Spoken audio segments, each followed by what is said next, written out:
ಥಗ್ life cinema ವಿವಾದ ಸದ್ಯ high court ಮೆಟ್ಟಿಲನ್ನ ಏರ್ಬಿಟ್ಟಿದೆ. ಕರ್ನಾಟಕದಲ್ಲಿ ತೀವ್ರ ವಿರೋಧದ ಹಿನ್ನೆಲೆಯಲ್ಲಿ ಹೈಕೋರ್ಟ್ಗೆ ಅರ್ಜಿ ಸಲ್ಲಿಸುವಂತಹ ಕೆಲಸವನ್ನ ನಟ ಕಮಲ್ ಹಾಸನ್ ಮಾಡಿದ್ದಾರೆ. ಅಂದ್ರೆ ಈಗಲೂ ಕೂಡ ಕ್ಷಮೆ ಕೇಳೋಕೆ ಮುಂದಾಟ, ಆ ಕಾರಣಕ್ಕಾಗಿನೇ ಕಾನೂನಿನ ಹೋರಾಟ.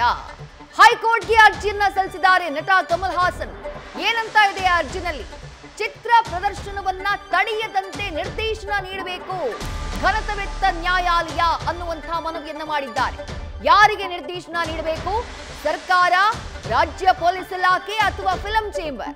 ಥಗ್ ಲೈಫ್ ಸಿನಿಮಾ ರಿಲೀಸ್ ನ ಬ್ಯಾನ್ ಮಾಡದೇ ಇರೋ ರೀತಿ, ನಿರ್ಬಂಧಿಸದೇ ಇರೋ ರೀತಿ ನಿರ್ದೇಶನವನ್ನ ನೀಡಬೇಕು ಅಂತ ಹೇಳಿ ಹೈಕೋರ್ಟ್ಗೆ ಅರ್ಜಿಯನ್ನ ಸಲ್ಲಿಕೆ ಮಾಡಿದ್ದಾರೆ ನಟ ಕಮಲ್ ಹಾಸನ್. ಜೊತೆಗೆ ಸಿನಿಮಾ ಪ್ರದರ್ಶನಕ್ಕೆ ಸೂಕ್ತ ಭದ್ರತೆಯನ್ನ ಒದಗಿಸುವಂತೆ ರಾಜ್ಯ ಪೊಲೀಸ್ ಇಲಾಖೆಗೆ, ಡಿಜಿಐಜಿಪಿಗೆ ಹಾಗೆ ನಗರ ಪೊಲೀಸ್ ಆಯುಕ್ತರಿಗೆ ಸೂಚನೆಯನ್ನ ಕೊಡಬೇಕು ಅಂತ ಹೇಳಿ ಕಮಲ್ ಹಾಸನ್ ತಮ್ಮ ಅರ್ಜಿಯಲ್ಲಿ ಮನವಿ ಮಾಡಿಕೊಂಡಿದ್ದಾರೆ.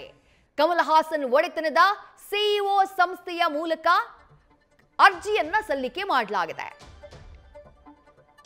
ನಟ ಕಮಲ್ ಹಾಸನ್ ಅವರ ಥಗ್ ಲೈಫ್ ಸಿನಿಮಾ ರಿಲೀಸ್ ಆಗ್ತಾ ಇರೋದು ಜೂನ್ 5ನೇ ತಾರೀಕು. ವರ್ಲ್ಡ್ ವೈಡ್ ಸಿನಿಮಾ ರಿಲೀಸ್ ಆಗ್ತಾ ಇದೆ.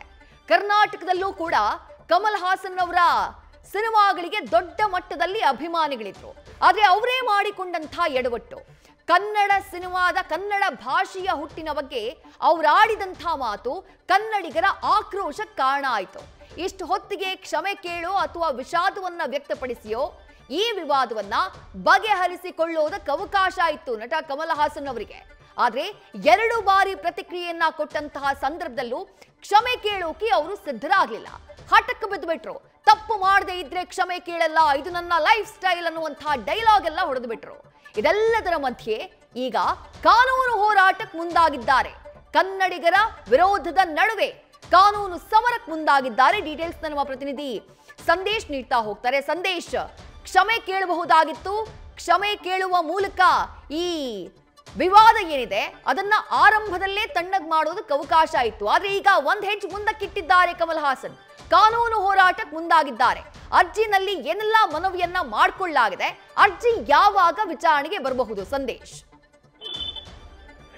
ವಿದ್ಯುಶ್ರೀ, ಈಗಾಗಲೇ ಕ್ಷಮೆಯನ್ನ ಕೇಳದೆ ಕಾನೂನು ಹೋರಾಟಕ್ಕೆ ಸದ್ಯ ಕಮಲ್ ಹಾಸನ್ ಮುಂದಾಗಿರುವಂತದ್ದು. ಅಂದ್ರೆ ಅವರ ಒಂದು ಒಡೆತನದ ರಾಜ್ಕಮಲ್ ಫಿಲ್ಮ್ ಇಂಟರ್ನ್ಯಾಷನಲ್ ಸಂಸ್ಥೆಯ ಸಿಇಒ ಮೂಲಕ ಅಂದ್ರೆ ಸಿಇಒ ಕಮಲ್ ಹಾಸನ್ ಅವರೇ ಒಂದು ಅರ್ಜಿಯನ್ನ ಸಲ್ಲಿಸಿದ್ದಾರೆ. ಆ ಅರ್ಜಿಯಲ್ಲಿ ಪ್ರಮುಖವಾಗಿರುವಂತದ್ದು ಏನಂದ್ರೆ 5ನೇ ತಾರೀಕು ಚಿತ್ರ ಬಿಡುಗಡೆ ಆಗುತ್ತೆ. ಅಂದ್ರೆ ಥಗ್ ಲೈಫ್ ಚಿತ್ರ ಬಿಡುಗಡೆ ಆಗುತ್ತೆ. ಆ ಬಿಡುಗಡೆಗೆ ಭಾರಿ ವಿರೋಧ ಕೂಡ ವ್ಯಕ್ತವಾಗ್ತಾ ಇದೆ. ಅಂದ್ರೆ ಚಿತ್ರಮಂದಿರಗಳಿಗೆ ಬಂದು ಆ ಒಂದು ಚಿತ್ರ ಪ್ರದರ್ಶನಕ್ಕೆ ನಾವು ಅನುವು ಮಾಡಿಕೊಡದಂತೆ ನೋಡ್ಕೊಳ್ತೀವಿ ಅಂತ ಈಗಾಗಲೇ ಸಾಕಷ್ಟು ಜನ ಕನ್ನಡ ಪರ ಸಂಘಟನೆಯವರು ಕೂಡ ಹೇಳಿರೋದ್ರಿಂದ ಅದಕ್ಕಾಗಿ ಈಗ ಒಂದು ಅರ್ಜಿಯನ್ನ ಸಲ್ಲಿಸಿ ಚಿತ್ರ ಪ್ರದರ್ಶನ ತಡೆಯದಂತೆ ಸರ್ಕಾರ ಹಾಗೆ ಪೊಲೀಸ್ ಇಲಾಖೆಗೆ ನೀವು ನಿರ್ಬಂಧವನ್ನ ಏರ್ಬೇಕು, ಜೊತೆಗೆ ನಮ್ಗೆ ಸೂಕ್ತ ಭದ್ರತೆಯನ್ನ ಒದಗಿಸ್ಕೊಡ್ಬೇಕು ಅಂತ ಹೇಳಿ ಒಂದು ಅರ್ಜಿಯನ್ನ ಕೂಡ ಈಗಾಗಲೇ ಹಾಕಿದ್ದಾರೆ. ಜೊತೆಗೆ ಇಲ್ಲಿ ರಾಜ್ಯ ಪೊಲೀಸ್ ಮಹಾನಿರ್ದೇಶಕರಿಗೆ ಅಂದ್ರೆ ಡಿಜಿಐಜಿಪಿ ಹಾಗೆ ಬೆಂಗಳೂರು ನಗರ ಪೊಲೀಸ್ ಆಯುಕ್ತರಿಗೂ ಕೂಡ ಸೂಚನೆಯನ್ನ ಕೊಡಬೇಕು ಅಂತ ಹೇಳಿ ಒಂದು ನಿರ್ದೇಶನವನ್ನ ನೀಡಬೇಕು ಅಂತ ಅರ್ಜಿಯನ್ನ ಈಗ ಹೈಕೋರ್ಟ್ಗೆ ಸಲ್ಲಿಸಿರುವಂತದ್ದು. ಅಂದ್ರೆ ಇಲ್ಲಿ ವೆರಿ ಸಿಂಪಲ್,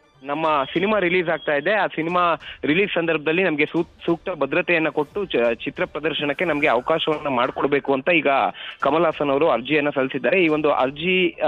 ಈ ಅರ್ಜಿಯ ವಿಚಾರಣೆ ಇವತ್ತು ಮಧ್ಯಾಹ್ನ 2:45ಕ್ಕೆ ಬರಲಿದೆ. ಜೊತೆಗೆ ಹೈಕೋರ್ಟ್ನ ಈ ಒಂದು ಏನು ಅರ್ಜಿ ವಿಚಾರಣೆ ಸಂದರ್ಭದಲ್ಲೂ ಕೂಡ ಕಮಲ್ ಹಾಸನ್ ಪರ ವಕೀಲರು ಹಾಜರಾಗ್ತಾರೆ. ಜೊತೆಗೆ ಅಲ್ಲಿ ನ್ಯಾಯಾಧೀಶರು ಅಥವಾ ನ್ಯಾಯಮೂರ್ತಿಗಳು ಡಿಸೈಡ್ ಮಾಡ್ತಾರೆ ಏನ್ ನಿರ್ಧಾರ ತೆಗೆದುಕೊಳ್ಬೇಕು ಈ ಅರ್ಜಿಗೆ ಸಂಬಂಧಪಟ್ಟಂತೆ ಅಂತ ಹೇಳಿ.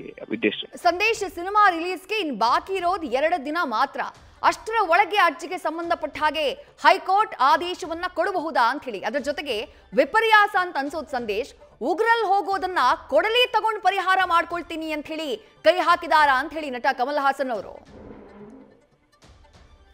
ವಿದ್ಯುಶ್ರೀ, ಇದೇನು ಹೊಸ ವಿಚಾರ ಏನಲ್ಲ. ಕಮಲ್ ಹಾಸನ್ ಮೊದಲಿಂದಲೂ ಕೂಡ ಸಾಕಷ್ಟು ಮೊಂಡುತನವನ್ನ, ಅಂದ್ರೆ ಈ ಹಿಂದಿನಿಂದಲೂ ಕೂಡ ಸಾಕಷ್ಟು ಬಾರಿ ಈ ರೀತಿ ವಿವಾದಗಳಾದಂತ ಸಂದರ್ಭದಲ್ಲಿ ತಮ್ಮ ಮೊಂಡುತನವನ್ನ ತೋರಿಸಿದ್ರು. ಅದೇ ರೀತಿ ಇಲ್ಲೂ ಕೂಡ ನಾನು ಕಾನೂನಾತ್ಮಕವಾಗಿ ಹೋರಾಟ ಮಾಡ್ತೀನಿ ಅನ್ನೋದನ್ನ ತೋರಿಸುವಂತ ಕೆಲಸವನ್ನ ಮಾಡ್ತಾ ಇದ್ದಾರೆ. ಹಾಗಾಗಿ ಇಲ್ಲಿ ಜೂನ್ 5ನೇ ತಾರೀಕು ಚಿತ್ರ ಬಿಡುಗಡೆ ಇರೋದ್ರಿಂದ ಈಗ 5ನೇ ತಾರೀಕಿನ ಒಳಗಡೆ ಈ ಒಂದು ಅರ್ಜಿಯ ವಿಚಾರಣೆ ಆಗ್ಬೇಕಾಗತ್ತೆ. ಅದೇ ಒಂದು ಮನವಿಯನ್ನ ಕೂಡ ಕಮಲ್ ಹಾಸನ್ ಪರ ವಕೀಲರು ಕೂಡ ಕೋರ್ಟ್ ನಲ್ಲಿ ಈಗಾಗಲೇ ಮಾಡಿರುವಂತದ್ದು. ಅಂದ್ರೆ ಇಲ್ಲಿ ಪ್ರಮುಖವಾಗಿರುವ ಇರುವಂತದ್ದು 5ನೇ ತಾರೀಕು ಬಿಡುಗಡೆ ಇರೋದ್ರಿಂದ ಅದರ ಒಳಗೆ ಈ ಕೇಸನ್ನ ಅಥವಾ ಈ ಅರ್ಜಿಯನ್ನ ಇತ್ಯರ್ಥ ಮಾಡಿ ಅಂತ ಈಗಾಗಲೇ ಮನವಿಯನ್ನ ಸಲ್ಲಿಸಿರೋದ್ರಿಂದ ಮುಂದಿನ ಹಂತದಲ್ಲಿ ಇದರ ಒಳಗೆ ಅಂದ್ರೆ 5ನೇ ತಾರೀಕು ಒಳಗೆ ಈ ಒಂದು ಅರ್ಜಿ ವಿಚಾರಣೆಯನ್ನ ಪೂರ್ಣಗೊಳಿಸಲಿದ್ದಾರೆ. ವಿದ್ಯಶ್ರೀ, ಥ್ಯಾಂಕ್ ಯು ಸಂದೇಶ್ ತಮ್ಮೆಲ್ಲ ಡೀಟೇಲ್ಸ್ಗೆ. ತೆಲುಗು ಇರಬಹುದು, ತಮಿಳು ಇರಬಹುದು ಅಥವಾ ಮಲಯಾಳಂ ಇರಬಹುದು, ಯಾವುದೇ ಭಾಷೆಯ ಸಿನಿಮಾಗಳಿಗೆ ಬೆಂಗಳೂರು ಅನ್ನೋದು ಬಹಳ ದೊಡ್ಡ ಮಾರ್ಕೆಟ್. ಇಲ್ಲಿ ಬೇರೆ ಬೇರೆ ಭಾಷೆಯ ಜನ ಇದ್ದಾರೆ, ಬೇರೆ ಭಾಷೆಗಳ ಚಿತ್ರವನ್ನ ಕೂಡ ಅಷ್ಟೇ ಇಷ್ಟಪಟ್ಟು ನೋಡುವಂತಹ ವರ್ಗ ಇದೆ. ಆ ಕಾರಣಕ್ಕಾಗಿನೇ ಬೆಂಗಳೂರು ಮಾರ್ಕೆಟ್ ಪರಭಾಷೆಗಳಿಗೆ ಬಹಳ ಇಂಪಾರ್ಟೆಂಟ್ ಆಗುತ್ತೆ.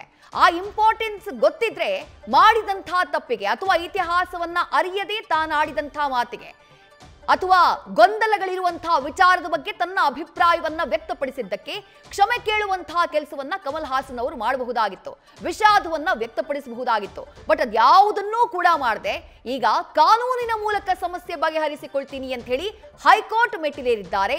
ಇವತ್ತು ಮಧ್ಯಾಹ್ನ ವಿಚಾರಣೆ ಇದೆ. ಏನಾಗುತ್ತೆ ಹೈಕೋರ್ಟ್ನಲ್ಲಿ ಅನ್ನುವುದನ್ನ ಕಾದು ನೋಡಬೇಕು. ನ್ಯೂಸ್ ಫಸ್ಟ್ ನಿರ್ಭೀತಿಯಿಂದ ನಿಮ್ಮ ಪರವಾಗಿ.